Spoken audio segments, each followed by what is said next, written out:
تفسیر القرآن آج کا سبق سورۃ طٰہٰ آیت نمبر 40۔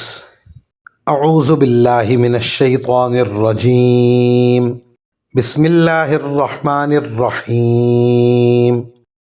اذ تمشی اختک فتقول هل ادلکم علی من یکفلہ فرجعناک الی امک کی تقر عینها ولا تحزن وقتلت نفسا فنجیناک من الغم وفتناک فتونا فلبثت سنین فی اہل مدین ثم جئت علی قدر یا موسیٰ۔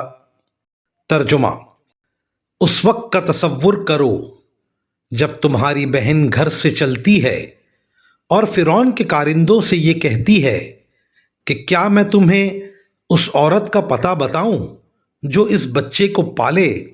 اس طرح ہم نے تمہیں تمہاری ماں کے پاس لوٹا دیا تاکہ اس کی آنکھ ٹھنڈی رہے اور وہ غمگین نہ ہو، اور تم نے ایک شخص کو مار ڈالا تھا، پھر ہم نے تمہیں اس گھٹن سے نجات دی اور تمہیں کئی آزمائشوں سے گزارا، پھر تم کئی سال مدین والوں میں رہے۔ اس کے بعد اے موسیٰ، تم ایک ایسے وقت پر یہاں آئے ہو جو پہلے سے مقدر تھا۔ ان آیات کی تفسیر میں مفسرین کرام فرماتے ہیں، فرعون کی اہلیہ نے جب بچے کو پالنے کا ارادہ کر لیا تو ان کو دودھ پلانے والی کی تلاش شروع ہوئی، لیکن حضرت موسیٰ علیہ السلام کسی بھی عورت کا دودھ منہ میں نہیں لیتے تھے۔ حضرت آسیہ نے اپنی کنیزیں بھیجیں کہ وہ کوئی ایسی عورت تلاش کریں جس کا دودھ یہ قبول کر لیں۔ ادھر حضرت موسیٰ علیہ السلام کی والدہ بچے کو دریا میں ڈالنے کے بعد بے چین تھیں۔ انہوں نے حضرت موسیٰ علیہ السلام کی بہن کو دیکھنے کے لیے بھیجا کہ بچے کا انجام کیا ہوا۔ یہ ڈھونڈتے ڈھونڈتے اسی جگہ پہنچ گئیں جہاں فرعون کی کنیزیں پریشانی کے عالم میں دودھ پلانے والی عورتوں کو تلاش کر رہی تھیں۔ ان کو موقع مل گیا اور انہوں نے اپنی والدہ کو یہ خدمت سونپنے کی تجویز پیش کی اور انہیں وہاں لے بھی آئیں۔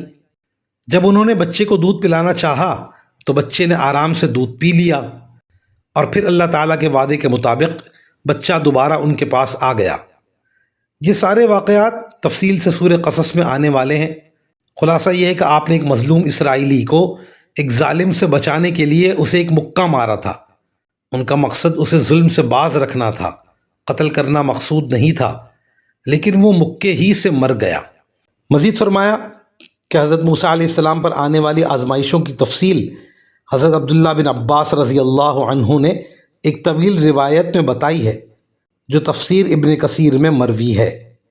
وآخر دعوانا ان الحمد للہ رب العالمین۔